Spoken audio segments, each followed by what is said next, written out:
सबसे पहले I would like to wish everyone इस छुट्टी में आपने सब अपने परिवार के संग बिताया होगा, अपने फैमिली के संग बिताया होगा. I want to again wish every one of you all. हमने एडीसी की तरफ से छुट्टी अनाउंसमेंट किया for our new year for गौरिया. हमें लगा कि अगर हम एडीसी में रहकर अपना ही कल्चर को हम प्रमोट नहीं करेंगे, अपना ही इतिहास को हम प्रमोट नहीं करेंगे, अपना ही आइडेंटिटी को हम प्रमोट नहीं करेंगे, तो इसका अच्छा मैसेज नहीं जाता है. इसी के लिए इस बार हमने अपने बुइसू के लिए, बिजू के लिए, संग्रायण के लिए, संक्रांत के लिए, पोइला बोईशाख के लिए, गौरिया के लिए हमने हॉलिडे अनाउंस किया. हमें लगा कि अगर हमारे एडीसी के भी जो वर्कर्स हैं वो अपने फैमिली के संग इस अच्छे त्योहार के टाइम समय बिताएंगे तो एकता भी बढ़ेगा, थानसा भी बढ़ेगा. और मुझे बहुत अच्छा लग रहा है, I am very happy that बहुत सालों के बाद पहले बार इतने अच्छे तरीके से हमारा बुइसू, बिजू, हमारा चरोबा, हमारा गौरिया इतने अच्छे तरीके से हुआ है. एक जगह में नहीं, हर जगह में. इस बार हमने हर जोनल और सब जोनल को हमने 1-1 लाख रुपया दिया. 44 सब जोनल से हमने 44 लाख रुपया दिया कि आप अपने एरिया में अच्छे तरीके से अपना बुइसू और अपना संक्रांत, संग्रायण और गौरिया करें. अगले साल अगर ठीक रहा तो हम एक नहीं, हर सब डिवीजन को 3-3 लाख देंगे. क्योंकि जब हम अपना कल्चर, अपना त्योहार को, फेस्टिवल को हम सेलिब्रेट करते हैं तो हम एक मैसेज भी भेज रहे हैं कि हमारा एक ऐतिहासिक, त्रिपुरा बहुत पुराना राज्य है, बहुत पुराना देश था और हमारा एक इतिहास है, उसको हमें प्रमोट करना चाहिए. Not only in Tripura but across the north east and across India. हमारा ये जो स्टेट है इसका बहुत पुराना कल्चर है और ये ऐतिहासिक कल्चर को हमें खोना नहीं है. हाँ, नया जमाना आ रहा है, हमें नया टेक्नोलॉजी को एक्सेप्ट करना चाहिए, लेकिन इसका ये मतलब नहीं होता है कि हम अपना अस्तित्व, अपना इतिहास, अपना कल्चर और अपना सोच को बदल दें. सेकंड चीज है, मैं यहां में I have come for Facebook live and मैं 2 या 3 चीज बोलना चाह रहा था. सबसे इंपॉर्टेंट बात है कि बहुत लोगों ने मुझे कहा है कि महाराज या बुबागरा, प्रद्योत, आप आने वाले दिन में क्या करेंगे. मैं सबको एक बात बहुत क्लियरली बोलना चाहता हूं. एक बहुत क्लियर पॉलिसी निकल रहा है, सामने सबको दिखाई पड़ रहा है कि तिपरा मोथा को और अपने तिपरासा को कैसे डिवाइड किया जाए. डिवाइड आदमी लोग 3 तरीके से कर सकते हैं. एक होता है डायरेक्ट डिवाइड, जो आप किसी के खिलाफ प्रोपेगेंडा करके करते हो, पैसा देके करते हो, कहीं में कॉन्स्पिरेसी, षड्यंत्र करके करते हो. और जो आज देखा जा रहा है कि बहुत जगह में अपने ही तिपरासा को लेकर तिपरासा को डिवाइड करने का कोशिश किया जा रहा है. लेकिन मैं अपने पूरे तिपरासा को, स्पेशली जो हमारे यंग जनरेशन है, मैं आपको बोलना चाहता हूं, ये पुराना त्रिपुरा नहीं है, ये एक नया त्रिपुरा है. This is a new Tripura. हम लोग इतने आसानी से बेवकूफ नहीं होने वाले. तो जो लोग हमें डिवाइड करके, डिवाइड एंड रूल करके हमारे ऊपर राज फिर से करना चाहते हैं जैसे हो रहा था, उनसे आपको बच के रहना है. मैं अपने तिपरा मोथा के लीडर्स को भी बोल रहा हूं. मुझे थोड़ी दिन पहले एक मैसेज आया था.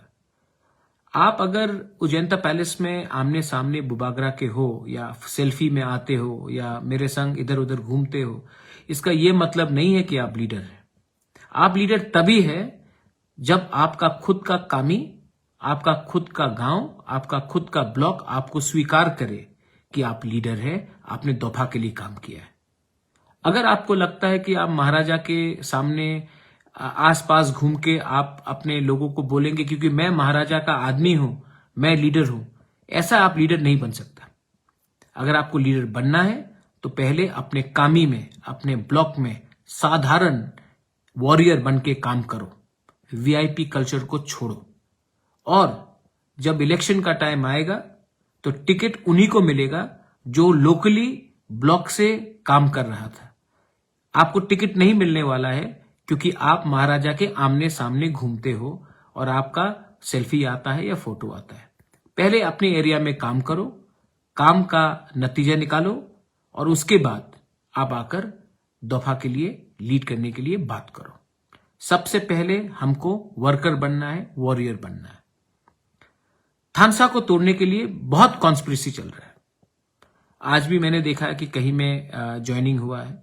ठीक है, जाना है अब जाइए, लेकिन जो लोग आज से 1 साल पहले, 2 साल पहले तिपरालैंड डिमांड कर रहे थे, आज उसी पार्टी में जाकर ज्वाइन कर रहे हैं जिसने बोला है कि तिपरालैंड होबे ना। आपको अगर किसी से प्रॉब्लम है, वो आपका खुद का प्रॉब्लम है, लेकिन अपना आइडियोलॉजी को छोड़ के उस पार्टी में ज्वाइन करना जो तिपरालैंड को मानता ही नहीं, स्वीकार ही नहीं करता, वो बहुत बड़ा धोखा है अपने दफा के साथ। अगर आप अपने पार्टी में खुश नहीं हो, घर में बैठ जाओ। अगर आप अपने नेता से खुश नहीं हो, घर में बैठ जाओ। लेकिन उस पार्टी में ज्वाइन करना जो आपका संवैधानिक अधिकार को ही स्वीकार नहीं करता, जो कहता है कि आपका जो डिमांड है वो हम कभी होने नहीं देंगे, उसी पार्टी में ज्वाइन करने से आप अपने दफा के संग गद्दारी कर रहे हो। मैं आपको एक एग्जाम्पल देता हूं। बहुत एरिया में बहुत लोग शायद अपने लीडर से खुश नहीं है। इसका यह मतलब नहीं है कि आप दूसरे पार्टी में जाओ जहां में आपका तिपरालैंड या ग्रेटर तिपरालैंड का डिमांड कोई मानने के लिए तैयार नहीं है। हां, बहुत टाइम मैं अपने देश के गवर्नमेंट से खुश नहीं हूं। कभी कभी मैं शायद हमारे प्राइम मिनिस्टर के पॉलिसी से खुश नहीं हूं। इसका यह मतलब नहीं है कि मैं पाकिस्तान जाकर हाथ मिलाओ हिंदुस्तान को, गवर्नमेंट को नीचे दिखाने के लिए। यह एक पॉलिसी होता है। आप आंचलिक पार्टी से खुश नहीं है, इसका यह मतलब नहीं कि आप उस पार्टी में ज्वाइन करें जहां में आपका ग्रेटर तिपरालैंड या तिपरालैंड का डिमांड को कभी भी स्वीकार नहीं किया जाएगा। आप आज लीडर कैसे बने हो? आप लोकली लीडर कैसे बने हो? आप इसके लिए बने हो क्योंकि आपने अपने लोगों को बोला है कि हम आपका ग्रेटर तिपरालैंड या तिपरालैंड डिमांड को सेंटर तक ले जाएंगे। लेकिन आप उसी पार्टी में ज्वाइन करोगे जो वो डिमांड को मानता ही नहीं, तो आपका अपने दफा के संग धोखा ही तो हुआ। सच बात बोल रहा हूं। आज मुझे देख लो, मैंने नेशनल पार्टी छोड़ा कांग्रेस। क्यों? क्योंकि मैं अपने लोगों को झूठ नहीं बोल सकता था। आज मेरे पास भी बहुत ऑफर आया है नेशनल पार्टी ज्वाइन करने के लिए। आज मेरे पास भी बहुत ऑफर आया है अच्छे अच्छे पोस्ट में जाने के लिए। आज मेरे पास भी बहुत ऑफर आया है आराम से जिंदगी बिताने के लिए। लेकिन मैं आज भी अपने लिए नहीं सोचकर अपना तिपरासा के लिए फाइट कर रहा हूं। मुझे भी सब कुछ मिल सकता है, मुझे भी प्रॉपर्टी मिल सकता है, मुझे भी पद मिल सकता है, तभी भी मैं आज अपने बारे नहीं सोचकर हमारा नेक्स्ट जनरेशन है उसके बारे सोच रहा हूं। और मैं कॉम्प्रोमाइज नहीं करूंगा। मैंने अभी तक जो कहा है मैं आज फिर से कहने वाला हूं, जब तक हमको हमारा राइटिंग में हमारा कॉन्स्टिट्यूशनल सोल्यूशन नहीं मिलता है, तब तक हम कोई भी नेशनल पार्टी के संग अलायंस नहीं करेंगे। अगर कोई नेशनल पार्टी ने हमको राइटिंग में हमारा डिमांड स्वीकार नहीं किया, तो ये छोटा सा चिकन सा तिपरा मोथा पार्टी अकेला लड़ेगा।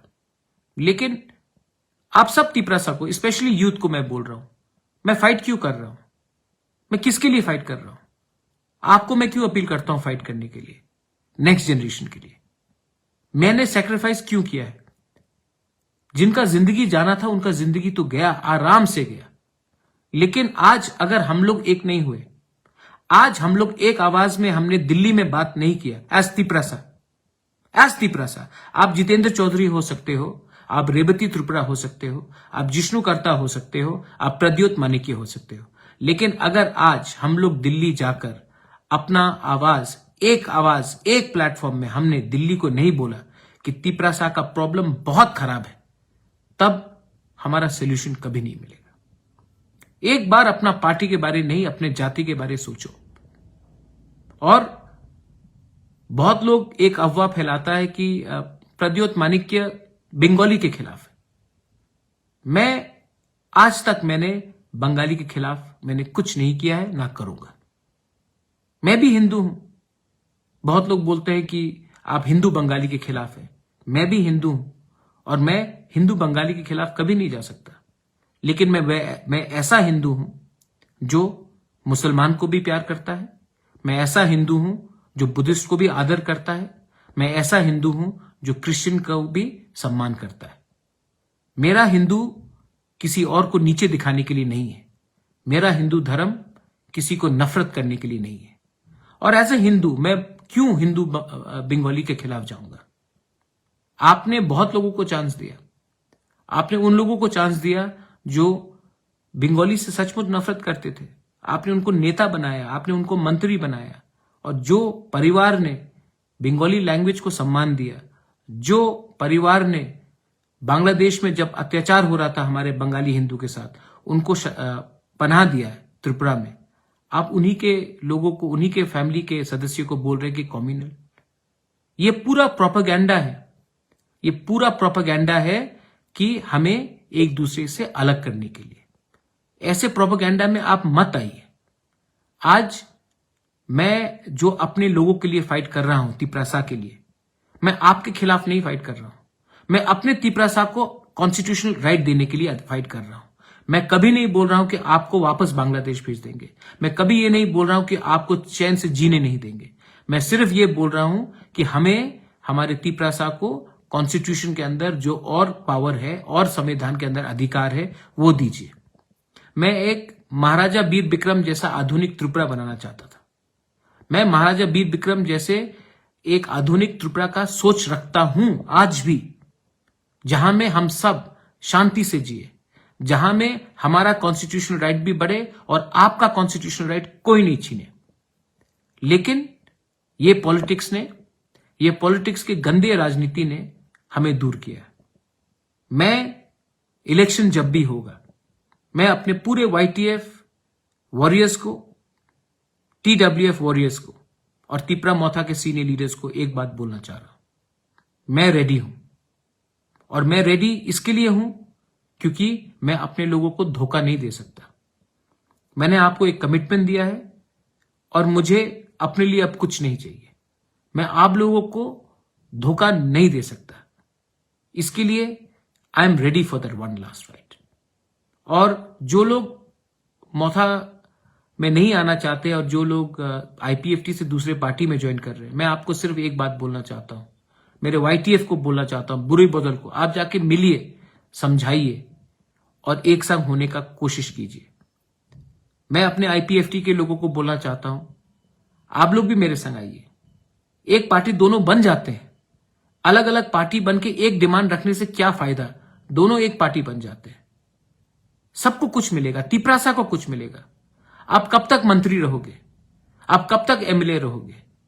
एक बार अपने लोगों के बारे में बात करो। लोगों का प्यार, लोगों का आशीर्वाद अगर हमारे संग रहा तो 70 साल के बाद एक मौका मिलेगा इस बार हमको अपना पोजीशन रखने के लिए।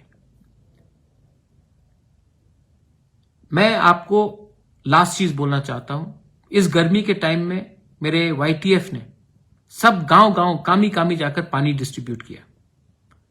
जहां तक मेरे पास रिपोर्ट है, रिपोर्ट में आया है कि हमने अभी तक 1,12,000 लीटर पानी डिस्ट्रीब्यूट किया। 1,12,000 लीटर पानी, मतलब कि ऑलमोस्ट 2 लाख बोतल पानी हमने हर घर में पानी पीने के लिए दिया है। मुफ्त में दिया है, अपने पॉकेट से दिया है। वाईटीएफ ने दिया। क्यों? क्योंकि वाईटीएफ का काम दफा के लिए है। और मैं अपने सीनियर लीडर से एक बात बोलना चाहता हूं। हमेशा सीनियर जूनियर से को सिखाएगा वो दरकार नहीं है। हमेशा यूथ सीनियर को देखकर काम करेगा नहीं। कभी कभी सीनियर को भी यूथ को देखकर काम करना चाहिए। कभी कभी सीनियर को भी देखना चाहिए कि आज का यूथ कितना कमिटेड है। और हमारे सीनियर लोग को भी ये बात समझना चाहिए और कुछ कुछ चीज अपने यंग जनरेशन, नेक्स्ट जनरेशन से भी सीखना चाहिए। मेरा ये मैसेज है, I am ready to fight for my people. मैंने आज तक धर्म का राजनीति नहीं किया है। मैंने आज तक नहीं देखा कि कौन मुसलमान है, कौन क्रिश्चियन है, कौन बुद्धिस्ट है, कौन हिंदू है। मैंने हमेशा त्रिपुरा का भला चाहा है। मेरा ये फाइट अपने त्रिपुरा के कॉन्स्टिट्यूशनल राइट के लिए है, किसी का कॉन्स्टिट्यूशनल राइट छीनने के लिए नहीं है। और मैं अपने बंगाली भाई को बोलना चाहता हूं, बहन को बोलना चाहता हूं, जो लोग आपको बोलते थे गो बैक, वही आज वही लोग बोल रहे कि मैं खराब हूं। मैंने आज तक नहीं कहा आप लोगों को गो बैक। मैंने आज तक नहीं कहा कि आपको स्कूल्स में भर्ती मत करो। मैंने आज तक नहीं कहा कि आपको नौकरी नहीं दो। मैंने सिर्फ ये कहा कि हमारे स्कूल को ठीक कर दो। हमने सिर्फ ये कहा कि हमारे हॉस्पिटल को ठीक कर दो। हमने ये कहा कि हमारे रास्ते जो हमारे त्रिपुरा गांव में उसको ठीक करो। हमने सिर्फ ये कहा कि हमारे गांव में पानी दे दो। मैंने कभी नहीं कहा कि आपके गांव से पानी निकालकर हमारे गांव में दे दो। आज ये जो प्रोपेगेंडा है, ये जो डिवाइड एंड रूल है, वो बहुत गंदा पॉलिटिकल गेम है। मैं आप सबको अपील करता हूं कि मैं अपने ग्रेटर त्रिपुरा लैंड मूवमेंट से हटूंगा तो नहीं, लेकिन आपका भी राइट कभी छीनूंगा नहीं। जब तक मुझे राइटिंग में गवर्नमेंट ऑफ इंडिया अश्योरेंस नहीं देता है या नेशनल पार्टी अश्योरेंस नहीं देता है कि इस डिमांड का, इस मूवमेंट का कॉन्स्टिट्यूशनल सोल्यूशन नहीं होगा, तब तक मैं अकेला लड़ूंगा। मैं जानता हूं कि कोई नेता रहे या ना नेता रहे, पब्लिक मेरे साथ है and I am ready to fight one last fight. आपका प्यार, आपका आशीर्वाद मेरे ऊपर रखिए और मैं रेडी हूं। मर जाऊंगा लेकिन अपने लोगों से, अपने भाइयों से, उसमें सब है, कभी गद्दारी नहीं करूंगा। I love all of you all.